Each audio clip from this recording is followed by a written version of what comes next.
Hey guys, Spot30 here, and today I'm deck teching quite a good deck, created not by me, but by one of my friends, another person who I don't think has uploaded on Planeswalker Network ever before. I was in that one video that you probably haven't uploaded. Oh yeah, I think. Or is it Face the Hydra one? Oh yeah, Face the Hydra. Yeah. We did do a Face the Hydra video, but it kind of got slightly corrupted when I accidentally wiped my computer. So we weren't able to upload that, but anyway, this is a mono-green Stompy Devotion deck, which is pretty good, and we're taking it to FNM tomorrow, so I'll hopefully give you feedback on that. So, starting off, we have Jorg Tree Speaker, which is the only one CMC, or converted mana cost card in the deck. It's 1 mana for a 1/1 with level up of 2, and after its levels 1 through 4, it taps to add 1 mana of any color, or 2 green to your mana pool. Sorry, I'm so used to Honored Hierarch after looking through all the decks.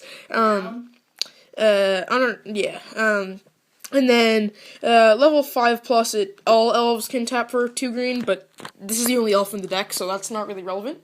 Then we have 3 Voyaging Satyrs, which is not just in here for the ramping capability, because we do have some pretty cool lands over there. And he taps on tap target land, and it's 2 for a 1/2. Now, Predators is in here for basically one reason, which is it's 3 green, and no colorless, which gives it a huge advantage when you're coming against, when you want to have a lot of devotion. It's 3 for a 1/1, it's indestructible, and whenever it attacks, it gets a +1/+1 counter. Whenever a creature dealt damage by it dies, put a +1/+1 counter on it. So, it doesn't necessarily have to kill a creature to do that, and basically if you're, having, burn or something like that in your deck, you can have it deal 1 damage or something, and then burn the other creature out and still gets to the counters. Then up here we have Karamit's favorite blocker. Predator is right there. Karamit's Acolyte, which is 4 for a 1/4. This is where you really get to see devotion. Tap to add any amount of green to your mana pool equal to your devotion to green. So if your devotion's 8, you can tap for 8. And then next up we have Wolfear Silverheart, which is 5 for a 4/4 with Soul Bond, and whenever it's paired with another creature, each of those creatures gains +4/+4. So if you Soul Bond it with, say, a 1/1, you get a 5/5, and you get an 8/8. This is a very powerful card right here. Then next up, we have a lot of 6 drops in here. Primeval Titan, which should be a 4 of, it's only 3 in here right now. It's 4 colorless and 2 green, for a 6/6 trample. When it enters the battlefield or attacks, you may search your library for up to 2 land cards, not basic lands, just lands, and put them onto the battlefield tapped, then shuffle your library. Especially if you have, Amulet of Vigor, this card gets ridiculous. And then we have Primal Crux, which is 6 green and no colorless for a XX with trample and chroma. Its power and toughness is equal to the number of green mana symbols in the mana cost of permanents you control. So, say you have 2 of them out, it becomes a 12/12 for 6 with trample, which is really nice. Then over here, a 27/27 before. Yeah, that was pretty cool to watch. I wasn't in that match, but it was fun to see. This is Kili Hydra here, which is another 4 of. We have 8 green for an 8/8. It costs 1 green less to cast for each green creature you control, and it is trample. Really good in combo with that Primal Crux. And then we have Craterhoof Behemoth, which is a commander staple, by the way. And I'm running it in this deck. It just shows how manly I am. This card's awesome. It's 8 for it's 8 for a 5/5 with haste. When it enters the battlefield, creatures you control gain +X/+X, where X is the number of creatures you control.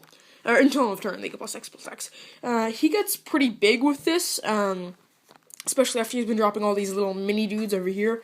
Then we have Ulamog, the Ceaseless Hunger, the new Beefy Z card. This originally wasn't in the deck when he was just first playtesting it with proxies, but then he added it in. It's 10 colorless for a 10/10, and when it enters the battlefield, exile 2 trigger permanents, so basically kind of like Annihilator, but just without attacking, and Annihilator sacrificing. He has indestructible, and whenever he attacks, target player mills or exiles top 20 cards of his or her library. I have him in there because, number 1... he's massive! I own him. Number 2... I can have him in there. He's just huge. Like this one. Worldspine Worm. The cheapest mana cost for a 15/15 I think there is. The only other one is Emrakul. No, I think there's one more. Elber's the Binding Blade is 15/15. Yeah, but that's a blade that turns into a demon. Yeah, I mean, he needs 5 mana, so I guess that's the cheapest. So this is a 11 for a 15/15 trample. When he dies, you gain 3 5/5 worm creature tokens with trample, and when he's put in the graveyard from anywhere, shuffle into its owner's library. So he's absolutely huge, and has probably killed me more times than I'd like to admit. He's killed you about twice, I think. Well, I mean, that's still more times than I'd like to admit dying. Nykthos Shrine to Nyx is a legendary land from Theros, which is nice because there's a lot of different blocks for all these cards. I think Theros might be the most common, though. Yeah, because it's the devotion set. Yeah. Nykthos Shrine to Nyx is a legendary land. Tap to add a colorless to your mana pool, and for 2 colorless and tapping it, choose a color, add that amount of mana of that color equal to your devotion to that color. So, say you have 10 devotion to green, which is the only color in this deck, obviously, so that's what you have. You can pay 2 and tap it to add 10 green to your mana pool. So that card's awesome, and I think it's very cheap off of its reprint in the Clash Pack. And then we have 24 basics in here.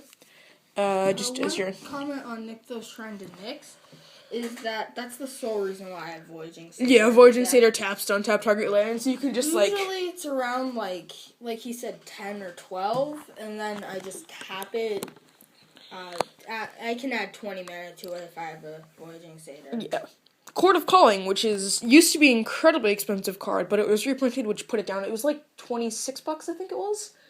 Something like that. I remember it being 15. 15? At one point. I mean, like, when Ravnica first came out, it was fairly high because it was standard. But it's 3 green and X, and it has Convoke, which is really nice because everything in here is green except for Ulamog, meaning you can technically cast it for 0. Search your library for a creature card with a converted mana cost X or less and put it onto the battlefield, then shuffle your library. He plays 3 Court of Callings because it's just a sweet card. I love searching up my World Spine Worm. Yeah. I generate 20 mana with my Nykthos and Voyaging Satyr. That's also one of the reasons why he only plays 1. He doesn't really need to play more than 1 World Spine because he can just Court of Calling it. Basically, he essentially adds 3 copies of any creature to the deck because he can always just Convoke it for free. Then Summoning Trap, probably the most played. I've never used Convoke on Court of Calling. I'm just saying that there. No, I think you did it once. Yeah. I did it once with Predators, okay? Yeah.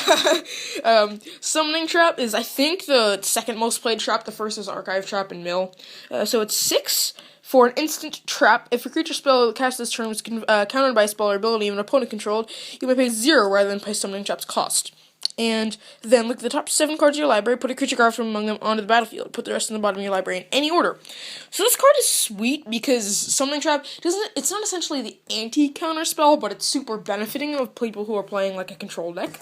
I just want to, tomorrow when we play on the tournament, I just want to play against a counter spell, like, not focus around counter spells, but just have someone Esper control my, like, Wolfear Silverheart, and then I get a World Spine Worm out of it. Yeah.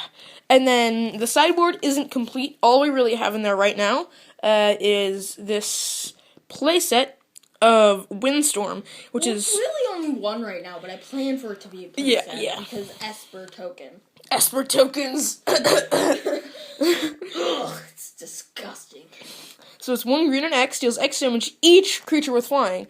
So yes, this card can technically kill the one of the Splinter Twin combos. Djinns. And their Djinns combo that I had. Yeah, and it can kill the Restoration Angel Kiki Chiki combo. Yes. So this card is very, very sweet. It's also quite cheap for being reprinted, or not reprinted, but printed so recently. It's an uncommon. Of course it's cheap. Well, I mean, not all uncommons are cheap. Stupid Path to Exile! Yeah. Which is like $8. I would say Serum Visions, but that's a common. Yeah. And that's just like ridiculous. So anyway, guys, thank you guys so much for watching, and I will probably end up typing the deck list in the description or linking it in Tapped Out, so if you want to just net deck the deck list, it can be there. And thank you guys so much for watching, and I'll see you guys later.